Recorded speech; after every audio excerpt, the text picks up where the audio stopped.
Yes, good morning, good afternoon, good evening. Thank God it's Friday. Today is Friday, and I welcome you to Victory Voice TV, where you get all those news that matter to us. Let's deliberate a little bit. Yes, there's this something that is said. Someone said, "I promise you, prophecy or a curse." During the 1967 to 1970 genocide, Ojukwu told Gowon, "As you, Fulani and Britain, are killing my people unprovoked, say you will be alive to witness your people die like dogs unprovoked. UK will fall. Someone greater than me will liberate Biafra. I promise you." Chukwemeka O. Ojukwu Chai. This happened on 15th of 4th, 1968.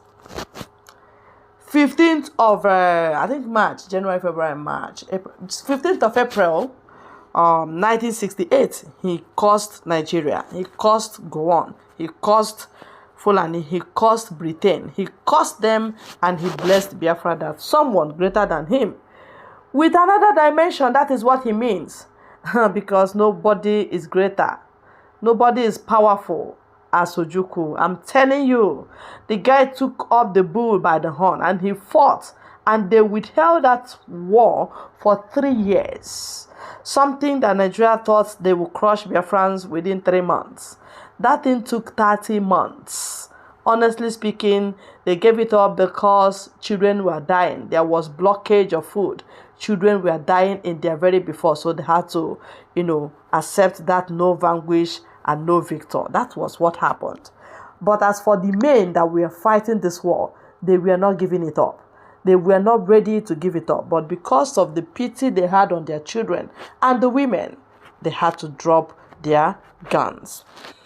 Now listen to what Gowon said afterwards. Okay, now there's something that Gowon said. He said, "It was not my wish or intention to fight in the civil war, and I have no hatred for any people." Gowon. He's lying. Let me read down, and there are so many comments. In fact, not today.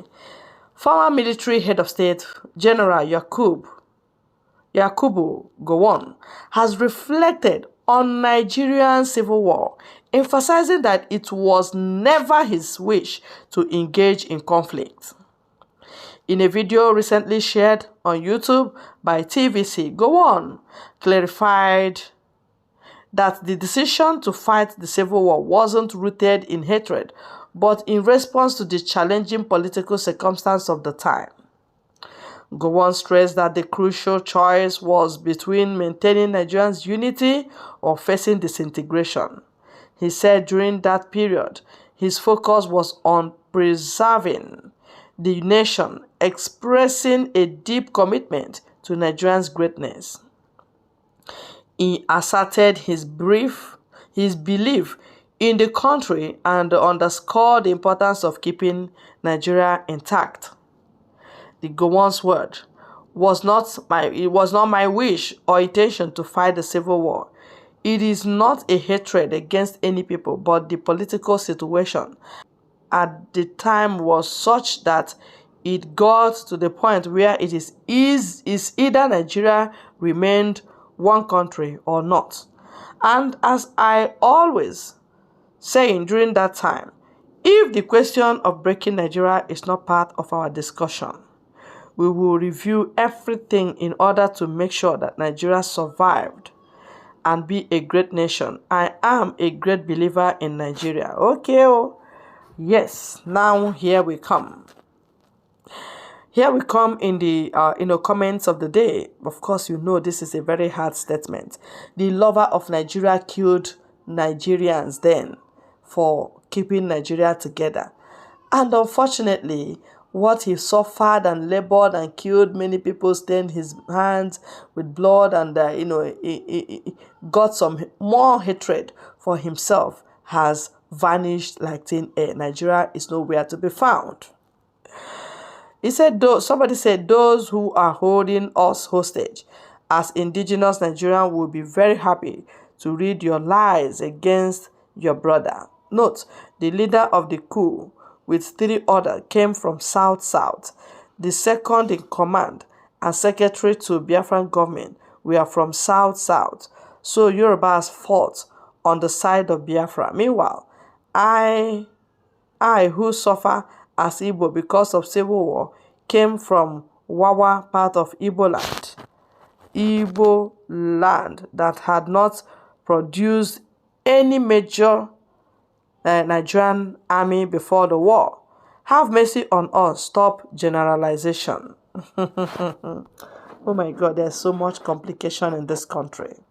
There are so many ethnic groups that have been suppressed for years. This agitation and this unrest is coming from those that say, no, never again we are going to be marginalized. But the ones that kept quiet and dying in silence are seen as peaceful, whereas in their mind of minds, they are dying. They have nothing to present to their children. They are like subjugated people, defeated people, and they are just like slaves. They have nothing to explain to their children because they have failed their generations. I want to take you down more to some comments. He said, what make you to saying all these things? Guilty conscience. Whatever a man soweth, he shall reap. You have seen a great nation now and unity. Have you seen a great nation and unity? That is what the person wants to write, but mistakenly wrote the other way around. All right, somebody said, sir, you will kill your wife if you want to divorce her. Sir, will you kill your wife if you want to divorce her? Is it by force to be together forever? Where is the togetherness now? All these bitter questions. That somebody said, I will not marry you again. No. You will now kill the children of that woman and kill the woman in order to keep them together with you in life and death.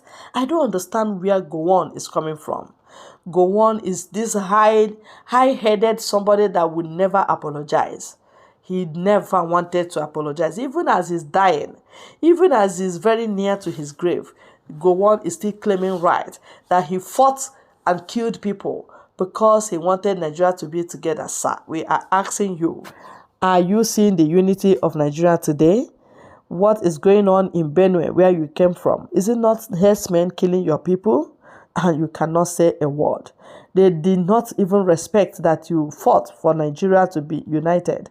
But they have this agenda, this Islamic jihadist agenda they have. And they are not giving it up. Not now, not today, not forever. But because the Biafrans have seen where they are heading to, and we suddenly want to break up and see where Mazi Nnamdi Kanu is today. Mazi said once in this life that what Nnamdi Azikiwe did to Biafrans can never be forgiven. That he's supposed to be exhumed from the grave and his bones, if it is remaining, be burnt in public place.